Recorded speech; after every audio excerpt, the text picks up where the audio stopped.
प्यारे साथियों, आप सभी को एक बार फिर बहुत बहुत स्वागत है आपके अपने चैनल एग्जाम फ्लक्स पर। और आज हम लोग देखने वाले हैं क्रिया। इससे पहले 6 क्लास हो चुका है, जो बच्चा नहीं देखे हैं वह देख लेंगे। प्लेलिस्ट में पूरा व्याकरण 2026 करके हिंदी व्याकरण डाला हुआ है, आप पूरा देखेंगे। चाहे मैट्रिक का एग्जाम देने वाले हो, चाहे 11th का, 12th का, 9th का, कोई कंपटीशन का, सब में आपका यह 100% काम देगा। देरी ना करते हुए हम लोग स्टार्ट करेंगे कि क्रिया क्या है। पहला हम शब्द देखेंगे, क्रिया कहते किसको हैं यह जानिए। यह आप जान रहे होंगे, लेकिन फिर आपको हम बताते हैं कि क्रिया किसे कहते हैं, यह ध्यान दीजिएगा। देखिए, जिस शब्द से किसी काम को, शब्द कोई भी शब्द, इस शब्द विचार अभी पढ़ रहे हैं, तो जिस शब्द से किसी काम के होने या करने का बोध हो उसे हम क्रिया कहते हैं। बहुत आसान है। जिस शब्द से जिस शब्द से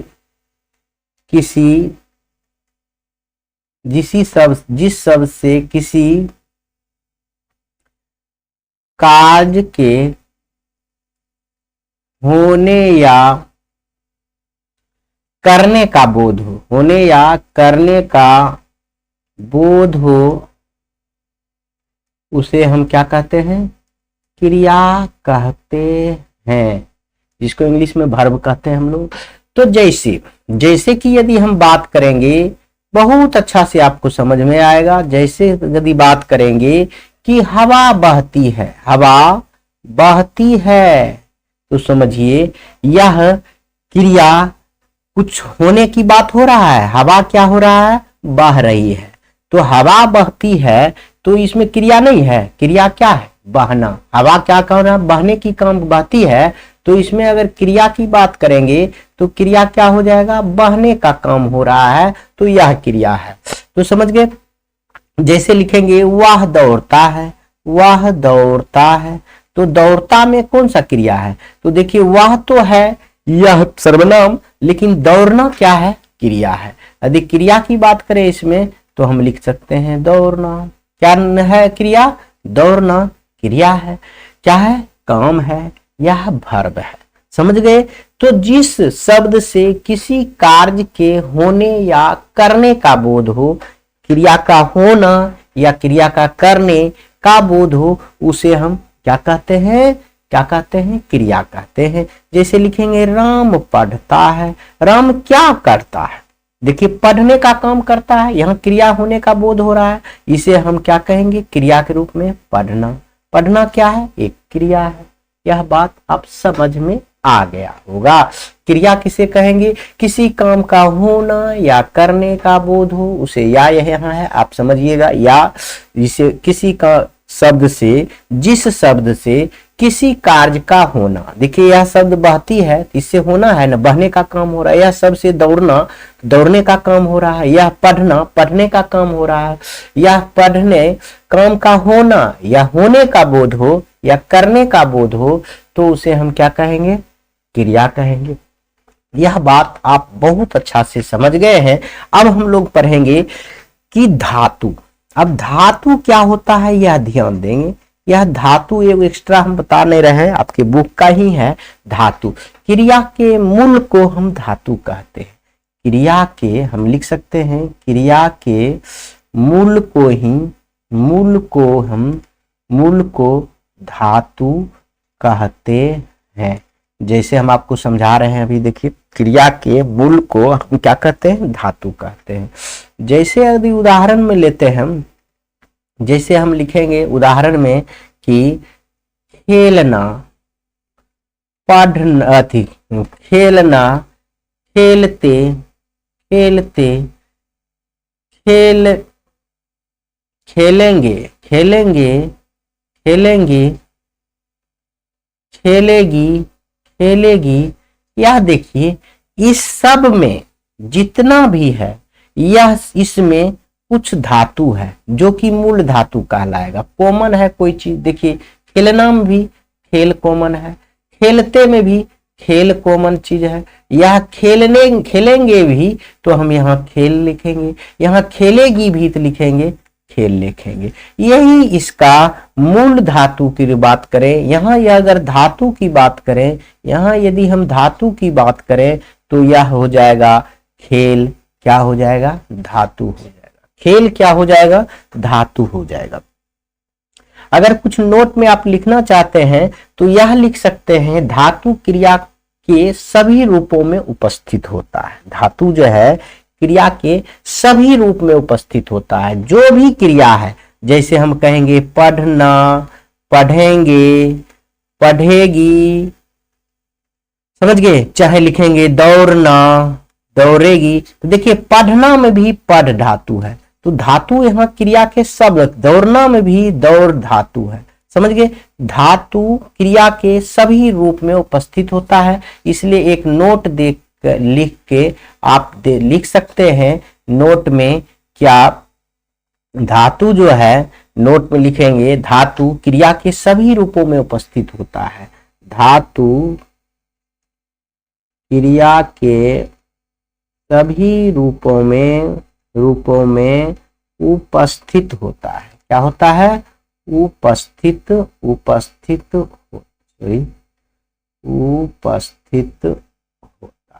उपस्थित होता है, यह याद रखेंगे। धातु जो है क्रिया के सभी रूपों में उपस्थित होता है। जैसे हम लिखेंगे मैं, हंसना में कौन सा धातु है, तो हस धातु है। हंसना में कौन सा धातु है, हस धातु है। बैठना में कौन सा धातु है, बैठ धातु है। यह भी यदि अगर लिखना चाह रहे हैं तो लिख सकते हैं हंसना में कौन सी धातु है, अगर धातु की बात करें तो यहाँ हस धातु है। अगर बैठना में कौन सी धातु है, तो यहाँ कहेंगे बैठ धातु है। मतलब धातु जो है क्रिया के सभी रूप में होता है, वर्ब के सभी रूप में उपस्थित होता है, बिना धातु के वर्ब नहीं होता। इतना आप लोग समझ जाइए। अब हम लोग समझेंगे धातु के प्रकार। अभी हम धातु बताए हैं आपको, क्रिया के मूल को हम धातु कहते हैं। जो क्रिया है उसमें धातु अवश्य रूप से उपस्थित होता है, और हम क्रिया को हम पढ़ चुके हैं क्या है, जिस शब्द से किसी का होना, करने का बोध हो उसे हम क्रिया कहते हैं, और धातु कहते हैं। क्रिया के मूल को हम क्या कहते हैं, धातु कहते हैं। जैसे खेलना में खेल क्या है, धातु है। पढ़ना में पढ़ क्या है, धातु है। बैठना में बैठ क्या है, धातु है। हंसना में हंस क्या है, धातु है। तो क्रिया के सभी रूप में धातु अवेलेबल है, यह बात आप समझते हैं। यह बात यदि समझ रहे हैं तो अब हम देखेंगे कि धातु के प्रकार। धातु देख लिए, यहाँ धातु किसे कहते हैं आप लोग देख लिए। अब धातु का प्रकार भी होता है, वह देख लीजिए। तब हम लोग क्रिया पर जाएंगे। धातु का प्रकार, धातु का जो है दो प्रकार होता है, मात्र दो प्रकार होता है। यह दोनों प्रकार हम लोग देखेंगे बहुत ही शालीनता से। यानी क नंबर की बात करें तो एक होता है मूल धातु, एक होता है मूल धातु। अब मूल धातु किसे कहते हैं यह हम आपको बताते हैं। देखिए वह स्वतंत्र होता है। मूल धातु क्या होता है, स्वतंत्र होता है। यह स्वतंत्र होता है एवं किसी की सहायता से नहीं बनते हैं। एवं हम लिख सकते हैं किसी की सहायता से नहीं बनती है। मूल धातु क्या होता है, एकदम स्वतंत्र होता है, किसी भी की सहायता से नहीं बनता है। जैसे यदि हम बात करें उदाहरण के तौर पर तो क्या हो जाएगा, जैसे चल क्या है, किसी की सहायता से बना हुआ, नहीं बना हुआ। जैसे हम लिखेंगे दौड़, जैसे हम लिखेंगे हंस, जैसे हम लिखेंगे लिख, जैसे हम लिखेंगे पट, ये क्या है, इत्यादि लिख सकते हैं। यह सब स्वतंत्र होता है, ये किसी भी सहायता से नहीं बनता है, जिसे हम मूल धातु कहेंगे। अब आपके परीक्षा में पूछेगा पढ़ना का मूल धातु क्या है, मूल धातु क्या है, तो आप आसानी से बता दीजिएगा पढ़ जो है पढ़ना में मूल धातु है। ऐसा ही क्वेश्चन पूछा जाता है, इसलिए हम आपको बता रहे हैं। दूसरा होता है यौगिक धातु।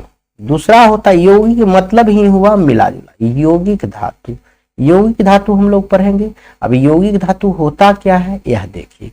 देखिए यह किसी प्रत्यय के, यह स्वतंत्र नहीं होता है, यह किसी प्रत्यय के जुड़ने से बनते हैं। यहां लिखेंगे यह किसी प्रत्यय के जोड़ने से बनते हैं, उसे हम क्या कहते हैं, यौगिक धातु कहते हैं। एवं प्रत्यय से जोड़ने से बनते हैं एवं स्वतंत्र नहीं होते, स्वतंत्र नहीं होते हैं। उसमें पहले स्वतंत्र नहीं होते हैं लिखे हैं, इसमें बाद में स्वतंत्र नहीं होते हैं लिखे हैं, इससे कोई अंतर नहीं है। जैसे कि यदि हम उदाहरण की बात कर लें आपको, तो देखिए कितना आसान है। जैसे हम लिखेंगे लिखावट, लिखावट। देखिए लिख क्या है, मूल धातु, इसमें आवट जुड़ गया यानी प्रत्यय जुड़ गया। यहाँ क्या जुड़ा हुआ है, आवट, यानी आवट क्या है, प्रत्यय है, तो यह स्वतंत्र नहीं होगा, इसे हम यौगिक धातु कहेंगे। अब आपको कहेगा कि कहीं की बताओ निम्नलिखित में से कौन यौगिक धातु है, तो आप जिसमें प्रत्यय लगा हुआ रहेगा उसको कहेंगे यौगिक धातु कहेंगे। जैसे हम कहेंगे सजावट, सजावट, यह भी मूल यौगिक धातु है। जैसे कहेंगे पढ़वाना, अपने से नहीं करना है, पढ़वाना, दूसरे से पढ़वाना। जैसे हम कहेंगे बुलवाना, या अपने से नहीं बुलाया, किसी से बुलाना है। जैसे कहेंगे पिलवाना, या अपना से नहीं किसी से हम कहेंगे, तो यह सब क्या हो गया, यौगिक धातु हुआ है। तो आप यह बहुत सुंदर से समझ गए होंगे। धातु भी दो प्रकार के होता है, लिख क्या है, मूल धातु है या क्या है, यौगिक धातु। तो हम एक उदाहरण आपको देते हैं। जैसे हम कहेंगे लिख, लिख कौन सी धातु है, देखिए क्या है, लिख कौन सी धातु है, कौन धातु है कि, तो ये इसमें ऑप्शन रहेगा कि मूल धातु, यौगिक धातु, इसमें रहेगा उपरोक्त दोनों और कोई नहीं। चार ऑप्शन में से यदि कौन चुनेंगे, लिख में कोई चीज एक्स्ट्रा नहीं लगा हुआ है, यह स्वतंत्र है, इसलिए हम इसको कहेंगे मूल धातु है। यह क्या है, मूल धातु। लेकिन हम कहीं लिखा देखेंगे लिखावट कौन सी धातु है, तो कहेंगे यौगिक धातु है। यह बात आप समझ रहे हैं तो बहुत सुंदर है, नहीं समझ रहे हैं तो एक बार और वीडियो देखिए और हम दोबारा भी आपको समझाने की कोशिश करेंगे। अब देखिए हम अगला देखेंगे क्रिया के प्रकार। अभी तो हम क्रिया के प्रकार देखेंगे, क्रिया के प्रकार। यह जो क्रिया के प्रकार है, यह क्रिया के प्रकार मात्र और मात्र दो प्रकार के होते हैं, ज्यादा नहीं होते हैं। क्रिया कितना प्रकार के होता है, मात्र दो प्रकार के होते हैं। यह दोनों प्रकार के हम लोग पढ़ेंगे अभी कि क्रिया दो प्रकार के कौन कौन होता है। यदि पहला की बात करें तो होता है सकर्मक, स्वकर्मक क्रिया, जिसमें कर्म सहित हो उसे स्वकर्मक क्रिया कहते हैं। तो देखिए इसमें आपका किताब वाला हम पहले लिख दे रहे हैं, उसके बाद हम आपको लिखेंगे अपना मन से, दोनों आपके समझ में आ जाएगा। देखिए किताब में आपका लिखा हुआ है जिस क्रिया का फल, जिस क्रिया का फल कर्म पर पड़े, कर्म पर परे उसे सकर्मक क्या कहते हैं, उसे स्वकर्मक क्रिया कहते हैं। अथवा में यदि लिखना चाहेंगे हम तो लिखेंगे कि क्या लिखेंगे, बहुत आसान से लिखेंगे, जिस क्रिया के साथ, बहुत आसान भाषा में लिखेंगे, जिस क्रिया के साथ, जिस क्रिया के साथ, जिस क्रिया के साथ कर्म हो, कर्म हो उसे सकर्मक कहेंगे। कर्म हो या कर्म होने की संभावना हो, या कर्म होने की संभावना हो उसे स्वकर्मक कर्मक क्रिया कहते हैं। अब आपको समझ में आया होगा। यह आपको समझ में नहीं आया तब पर भी हम आपको समझाएंगे, लेकिन यह तो आपको समझ में आ जाएगा। जिस क्रिया के मतलब काम का होना, कोई भी काम होना होने का संकेत मिले तो उसे क्रिया कहते हैं। वही क्रिया अगर किसी क्रिया के साथ कर्म लगा हुआ हो, ऑब्जेक्ट हो, कर्म मतलब क्या होता है, ऑब्जेक्ट, इंग्लिश में ऑब्जेक्ट।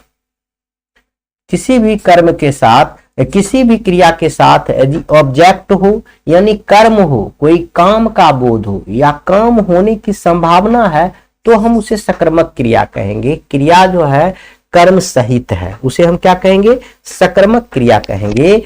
जैसे कि हम बात करें, इसको यदि हम छोटा भी कर लें, छोटा नहीं करके ऊपर ही कर देते हैं। जैसे हम यदि बात करेंगे सकर्मक क्रिया की, तो यह बात आप समझिए। सकर्मक क्रिया की यदि बात करें हम लोग, तो यह बात आप समझिए, सकर्मक क्रिया होता क्या है। देखिए, या जिस क्रिया के साथ कर्म हो या कर्म होने की संभावना, उसे हम सकर्मक क्रिया कहेंगे। जैसे हम लिख देंगे, वह आम खाता है, वह आम खाता है।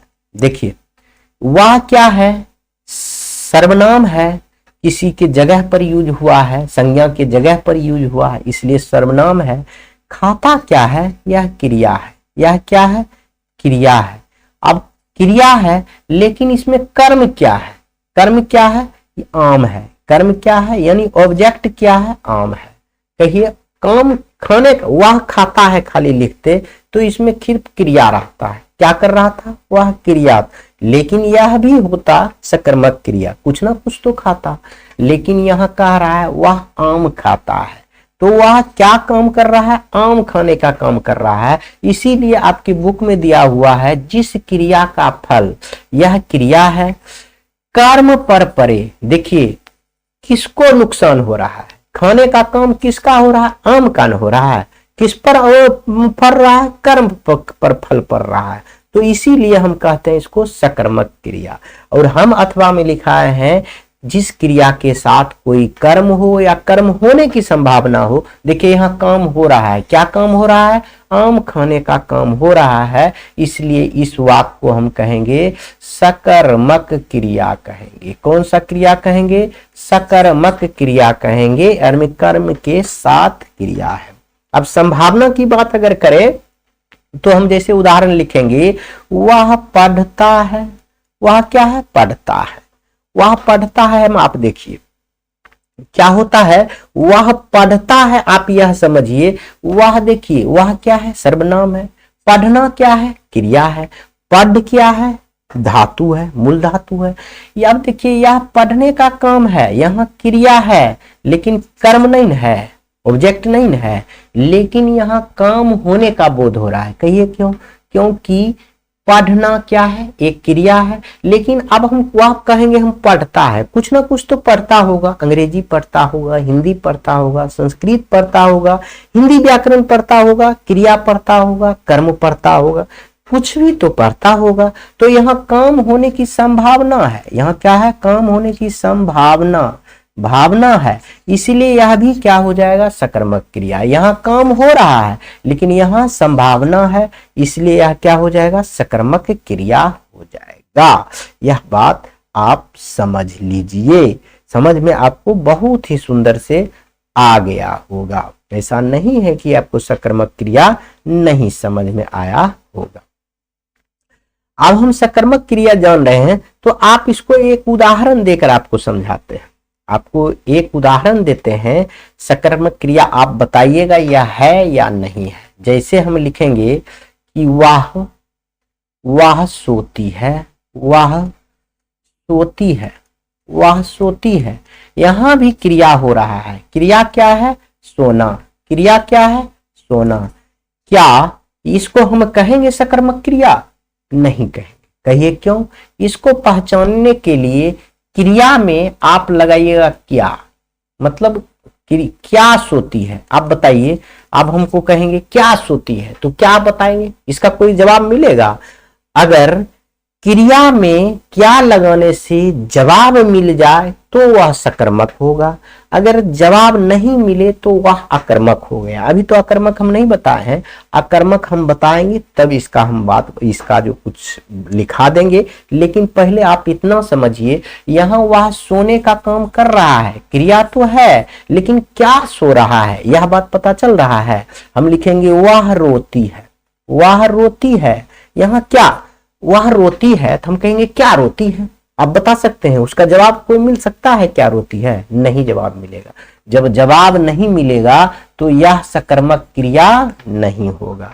यह बात आप याद रखेंगे। अगर इतना बात याद रखेंगे तो बहुत अच्छा है। आगे हम अब देखेंगे इसका दूसरा भेद। हम बताए थे क्रिया के दो भेद हैं, हम बताए हैं क्रिया के दो भेद हैं। और इसको थोड़ा छोटा कर लेते हैं, नहीं तो आपको यह नहीं दिखेगा तो आप कहिएगा क्या सर कहाँ क्रिया का दो भेद कर दिए, कहीं दिखिए नहीं रहा है। समझ गए? इसको हम आपको दिखाने की प्रयास कर रहे हैं। अब देखिए तब पर भी छोटा नहीं हुआ है।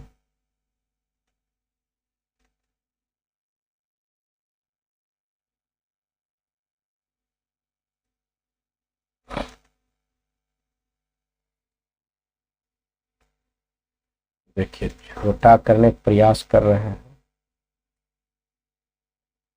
पूरी बच्चों 1 मिनट समय दिया जाए। बहुत परेशानी है यार, छोड़िए छोटा नहीं होगा। जैसे तो हम आपको समझा ही दिए, इतना ही रहने तो रिवाइज में आपका यह काम आएगा, इसलिए ऐसा हम कर रहे थे। छोड़िए ठीक है। तो अभी हम बताए थे क्रिया के एक भेद बता दिए सकर्मक, और दो ही भेद होता है। तो हम दूसरा भेद इसमें बताएंगे आपको, दूसरा भेद बताएंगे आपको। बहुत छोटा सा टॉपिक है, अकर्मक क्रिया। अकर्मक क्रिया नाम से ही पता चल रहा है जिसमें क्रिया नहीं हो। तो इसका भी परिभाषा हम आपको लिख देते हैं। जिस क्रिया का फल, यहां लिखेंगे, किताब वाला भाषा लिखते हैं तब अपना भाषा। जिस क्रिया का फल, जिस क्रिया का फल किस पर पड़े? क्रिया का फल स्वयं कर्ता पर पड़े, स्वयं कर्ता पर पड़े, उसे क्या कहते हैं? अकर्मक क्रिया कहते हैं। अकर्मक क्रिया कहते हैं। जैसे कि यदि बात करें हम लोग, वहीं पर लिख देते हैं, जगह बचेगा।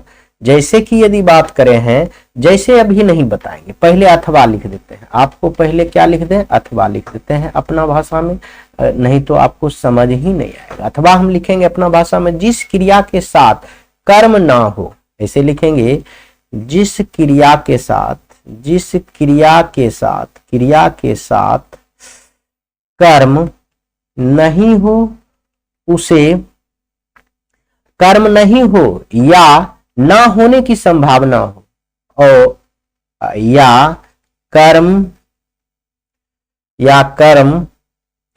ना होने की संभावना हो, उसे क्या कहते हैं? अकर्मक क्रिया कहते हैं। अब आप जैसे समझिए, आराम से समझ में आएगा। अब आप जैसे समझिएगा तो आपको एक बार में समझ में आ जाएगा। जैसे हम लिखेंगे, वह सोती है, वह रोती है, वह हंसती है, वह क्या करती है? और अब उदाहरण दे सकते हैं। अब उदाहरण तो मेरे पास है नहीं, आप देखेंगे। जैसे हम लिखेंगे, वह सोती है, क्या इसके साथ कर्म है? इस कर्म है? नहीं है। ये क्या हो जाएगा? अकर्मक। अब इसको पहचानने के नियम हम आपको बताएंगे। पहले यह समझिए, वह सोती है, तो इसमें जो क्रिया में क्या लगा कर आपको देखना है। तो आप कहिएगा क्या सोती है, तो आपको जवाब नहीं मिलेगा। कोई जवाब मिलेगा? क्या सोती है? नहीं जवाब मिलेगा। जैसे हम लिखेंगे, सीता रोती है, सीता रोती है, तो इसमें अगर रोने की बात है, यह क्रिया है लेकिन कर्म नहीं है, ना ही संभावना है। हम कहेंगे सीता रोती है, तो आप इसमें क्रिया में क्या लगाइए? क्या रोती है सीता? तो आपको जवाब मिलेगा? नहीं मिलेगा। अगर जवाब नहीं मिलेगा तो हम कहेंगे अकर्मक, जवाब मिल गया तो कहेंगे स्वकर्मक। बस इतना ही आपका ट्रिक है और आप आसानी से समझ जाएंगे। अब पहचान की बात करें तो हम पहचानने की बात करते हैं। पहचानने की थोड़ा सा लिख लीजिए, पहचान का नियम। पहचान का नियम क्या है? पहचानने का नियम सकर्मक है कि अकर्मक, कैसे आप लोग पहचानेंगे उसके लिए थोड़ा सा एक लाइन लिख लीजिए। क्रिया के साथ क्या लगाकर सवाल बनाना है, यहां लिखेंगे क्रिया के साथ सवाल क्या लगाकर बनाना है। क्रिया के साथ क्या लगाने से यदि उत्तर मिल जाता है तो सकर्मक होगा। यदि जवाब या उत्तर नहीं मिलता है तो उसे हम अकर्मक कहेंगे, अकर्मक क्रिया कहेंगे। अब समझिए, दो उदाहरण से हम समझते हैं, पहला उदाहरण और दूसरा उदाहरण लेकर हम आपको समझाने की कोशिश करते हैं। जैसे हम लिखेंगे कि जैसे हम लिखेंगे प्रधानमंत्री क्या कर रहे हैं? बोलते हैं। और एक लिख लेते हैं, वे लोग हंसते हैं। तो आप यह दोनों वाक्य में पहचानिए कौन सकर्मक है और कौन अकर्मक है। देखिए, प्रधानमंत्री क्या कर रहे हैं? बोलने का काम कर रहे हैं। यहाँ क्रिया है, इस क्रिया में हम क्या लगाएंगे? प्रधानमंत्री क्या बोलते हैं, तो आपको जवाब आएगा कि फलना चीज बोल रहे हैं, कि किसान के बारे में बोल रहे हैं, कोई कानून के बारे में बोल रहे हैं, चुनाव के बारे में बोल रहे हैं, वह अपने बारे में बोल रहे हैं, कुछ ना कुछ तो बोल रहे हैं। तो यहां कर्म होने की संभावना है, इसलिए इसे कहेंगे सकर्मक क्रिया। लेकिन आप इसको देखिए, वे लोग हंसते हैं, तो यहां हम क्या लगाएंगे? क्रिया में, क्रिया क्या है? हंसना। तो कहेंगे वे लोग क्या हंसते हैं? जवाब मिलेगा? नहीं मिलेगा, उत्तर मिलेगा ही नहीं। क्या हंसते हैं? तो यह हो जाएगा अकर्मक क्रिया। आपको बहुत ही सुंदर से यह बात समझ में आ गया होगा। स्वकर्मक क्रिया क्या है, अकर्मक क्रिया क्या है। अब हम लोग आगे देखेंगे, थोड़ा सा कुछ अलग से कुछ अन्य क्रियाएं के बारे में देख लेंगे जो कि एग्जाम में पूछा जाता है। तो वह लिखेंगे कुछ अन्य क्रियाएं हम लोग देखेंगे, वह क्रिया देख लेंगे जो कि एग्जाम में आपको बार बार पूछा जाता है। तो क्या पूछा जाता है यह देखिए। एक होता है सहायक क्रिया, इसका परिभाषा हम देते हैं। सहायक क्रिया किसे कहते हैं, यह बात आप जानिए। जो क्रिया मुख्य क्रिया के अर्थ को स्पष्ट करने में सहायता करते हैं उसे सहायक क्रिया कहते हैं। हम लिखेंगे जो क्रिया मुख्य यानी मूल कहेंगे, मुख्य क्रिया के अर्थ को स्पष्ट करने में सहायक या सहायता लिख दीजिए, सहायक या सहायता करते हैं उसे सहायक क्रिया कहते हैं। सहायक क्रिया कहते हैं। देखिए क्या लिखे हैं सहायक क्रिया में, जो क्रिया मुख्य क्रिया के अर्थ को स्पष्ट करने का में अर्थ, कोई भी क्रिया को जो मुख्य क्रिया है उसका अर्थ स्पष्ट करने में सहायता करता है उसे हम क्या कहेंगे, मुख्य क्रिया कहेंगे। किसी क्रिया के मुख्य जो क्रिया मुख्य है, जो मूल धातु है, उस क्रिया के यदि अर्थ स्पष्ट करने में सहायता करे तो उसे हम कहेंगे सहायक क्रिया। उसे हम क्या कहेंगे, सहायक क्रिया।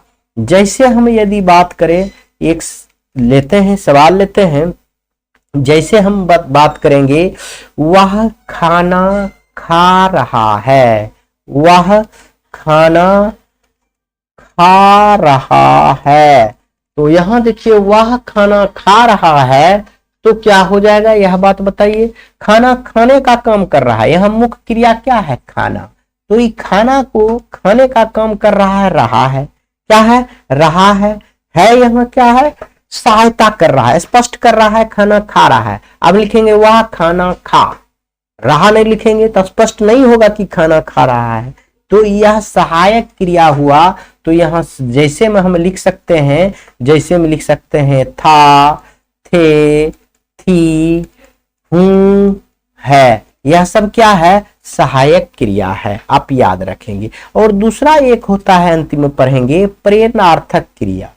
प्रेरणार्थक क्रिया, प्रेरणार्थक क्रिया, यह भी इंपॉर्टेंट है।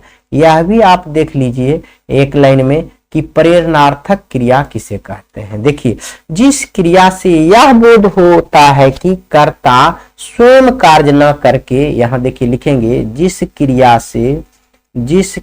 से यह बोध होता है कि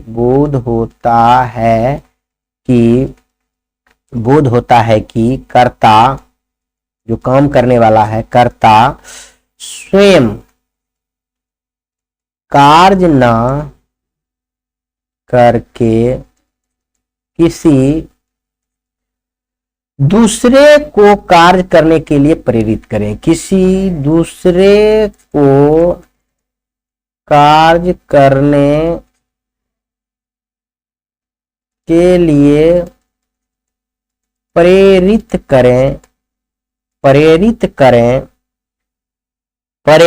कर रहा हो, करें चाहे लिखिए चाहे लिखिए कर रहा हो, उसे हम प्रेरणार्थक क्रिया कहते हैं। यदि जैसे की बात करें हम लोग, तो जैसे की बात करें तो देखिए कितना आसान है। जैसे की बात करें हैं तो हम लिखेंगे बटवाना, अपना से नहीं करेगा, बटवाना, यानी यौगिक जो देखे थे वही बात है। तो यौगिक जो देखे थे, यौगिक धातु वही है।